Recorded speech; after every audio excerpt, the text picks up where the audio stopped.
so my name is Ilsa Phillips, and I got in touch with organic farming through growing up on an organic farm in the Netherlands. My parents have a small-scale vegetable farm, and I've been always really interested in sustainability, nature, and food.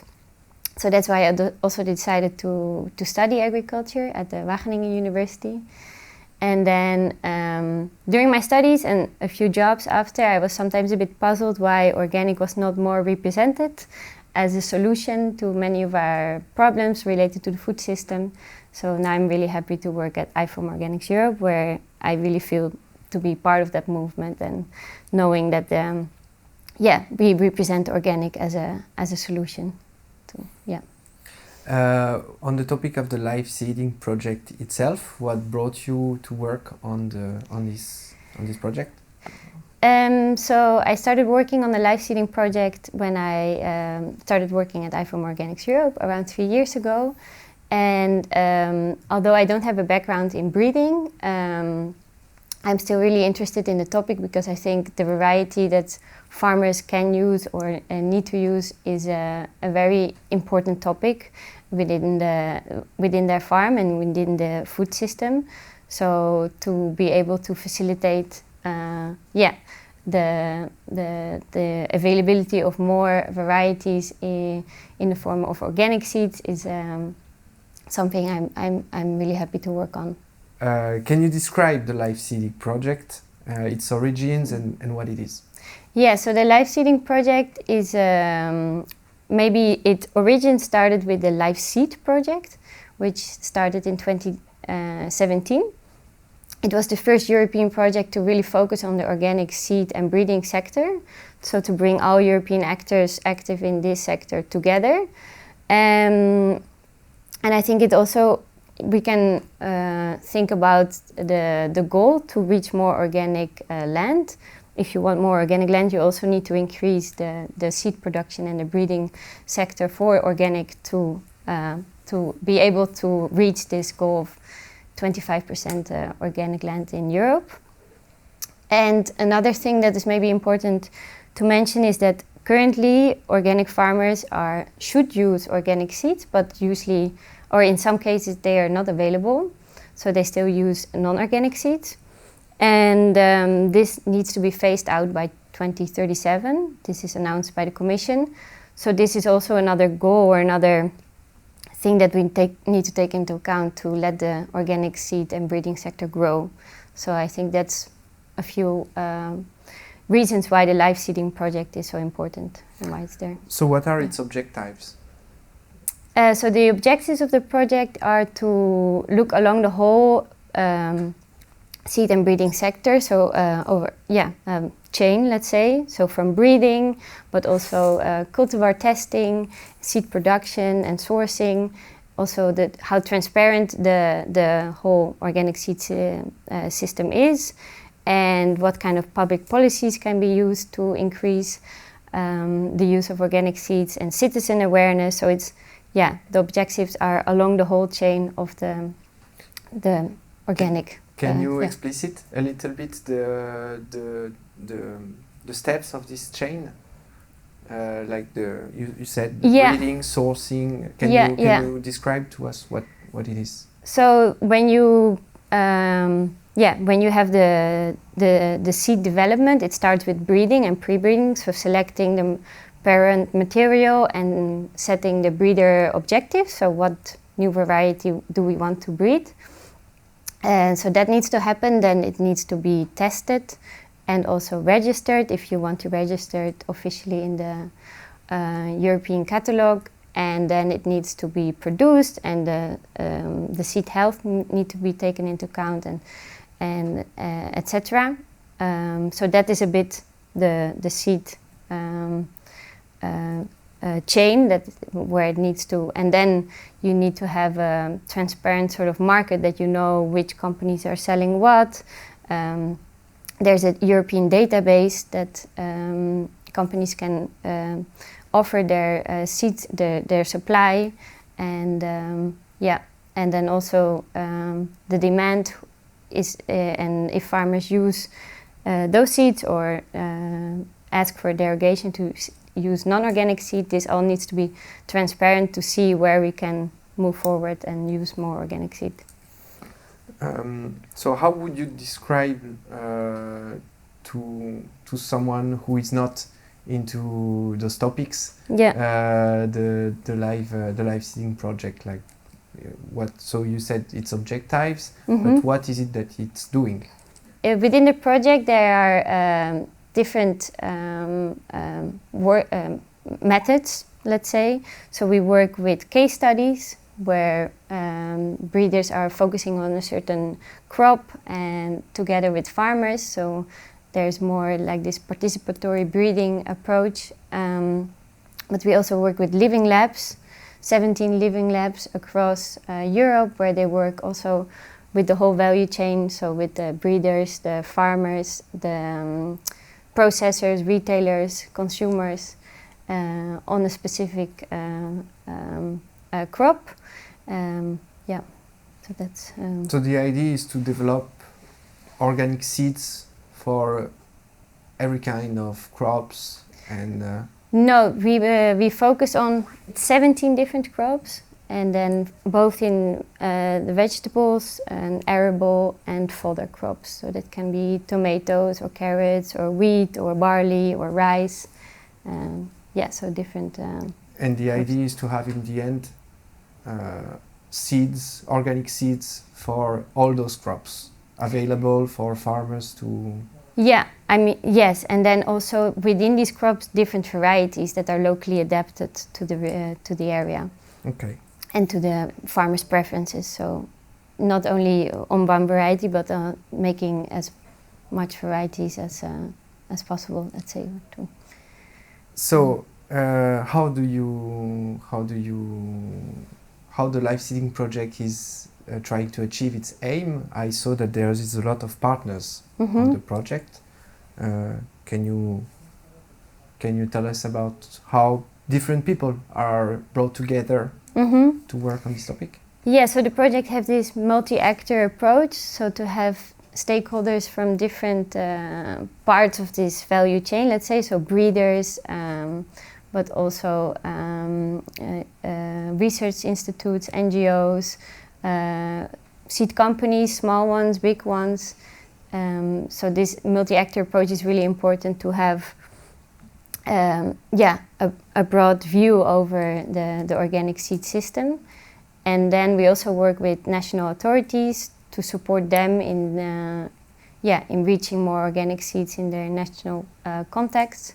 So and then we also work together with cities to see how they can have public policies that are more integrated, that integrate better cultivated biodiversity, so more diversity in the food system that they can have policies about, such as public procurement, etc. So, yeah, a wide range of stakeholders are part of the project.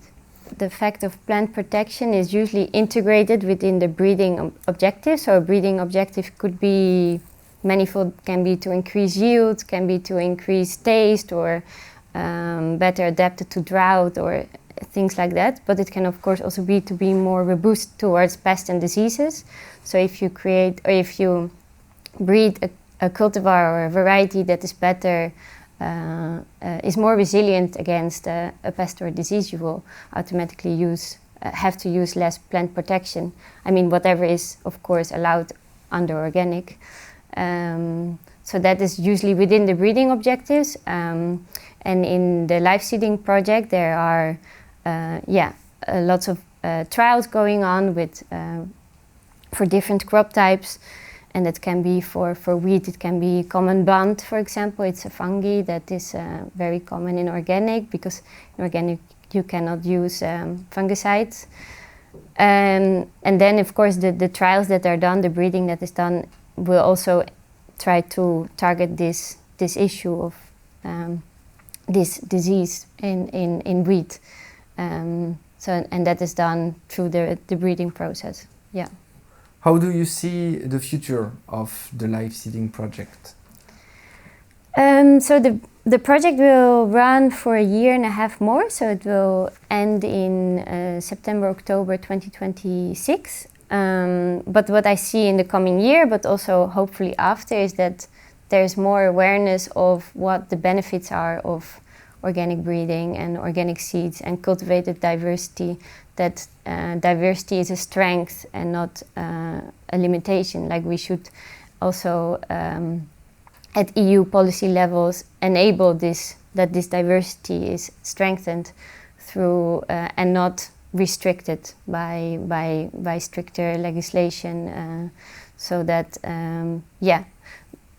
breeders can more easily register their organic varieties, and that farmers can still exchange seeds, and that if we want to phase out the use of non-organic seeds, that national countries have to be supported by the EU to reach that, because it will not go by itself. It needs to be But now the Liveseeding project has given birth to new varieties, right?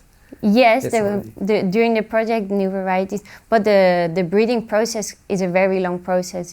It cannot take up to 10-15 years, so it's not that we just produced a long list of varieties during the so period. When are we gonna start to use the new varieties that are produced in this project?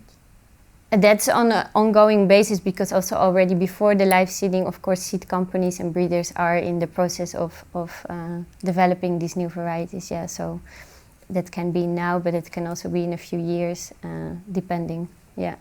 So we're gonna see more and more varieties in that. Yeah, that. But I think what's mainly, so Liveseeding is bringing that, but it's also really connecting the different stakeholders across Europe and exchange and see at national and European level how policies can enable this. So it's zoomed in, but it's also zooming out what is important, I think. And it seems that this project is actually trying to enhance, I wouldn't say a horizontality, but enhance collaboration, because it is needed to have the diversity of seeds that is needed to get into, to have organic seeds and to have varieties that you can cultivate in organic farming. Yeah, very much, because I think, maybe the conventional seed system is quite centralized. Few companies that produce varieties that are suitable, can be suitable in many places, so they kind of centralize the system.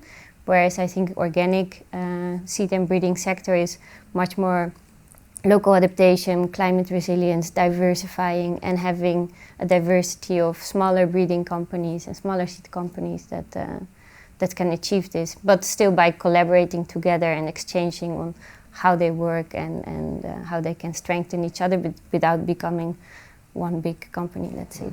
And have you seen these sort of developments in the context of the Liveseeding project? Beyond, new varieties also, have you seen new form of collaboration or new contacts between structures emerge? Yeah, well, I think the project is really helping to bring these stakeholders together and have knowledge exchange and have exchanges about what works, what doesn't work. So definitely that's something that's happening in the project. I think knowledge exchange is one of the main achievements, let's say, and Is there already the follow-up planned after the end of the project? I guess everyone would love to, definitely, but I'm not aware if that depends on the Commission, if they write out another call and if this topic would fit. But I think the ambition is there for sure. If you had a recommendation for the form of the follow-up after this project, what would it be?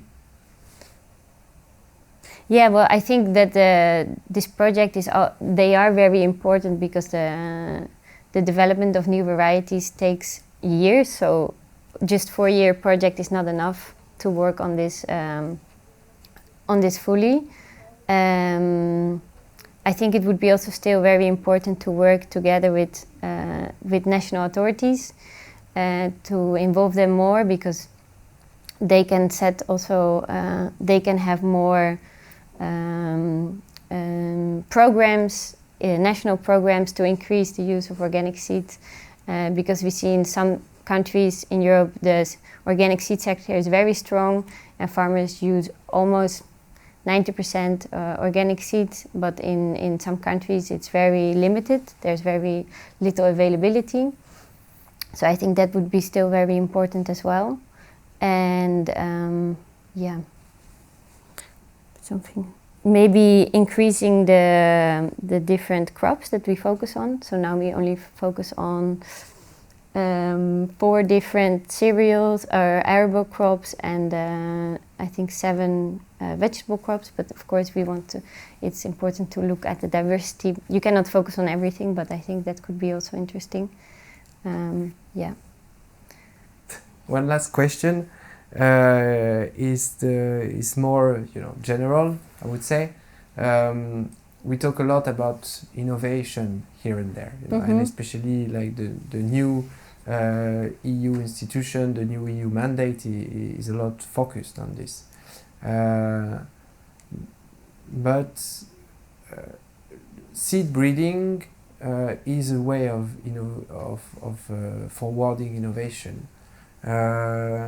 In your opinion, what are the different forms that innovation can take, and what is the one that you've witnessed as you were working for this project?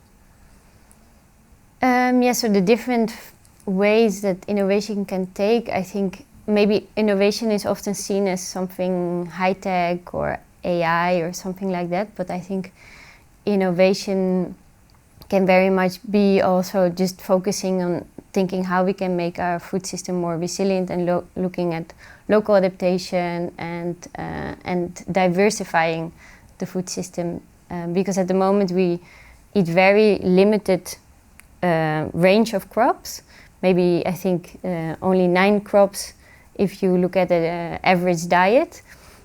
And within this crop we also only eat very few varieties, so we really need to focus more on a diversity of variety, and I think that is where the innovation can happen, to have this approach. And I think in the project what's really nice in these living labs, which are, let's say, real life settings, there come up with innovative ways to work, so to breed, but also to work with the farmers, with the processors, with the retailers and the consumers in a, let's say, innovative living lab setting, how to create a value chain that is based on the principles of organic breeding and then locally adapted and more diverse food system. So I think that is the way of innovation I would vote for. Yeah.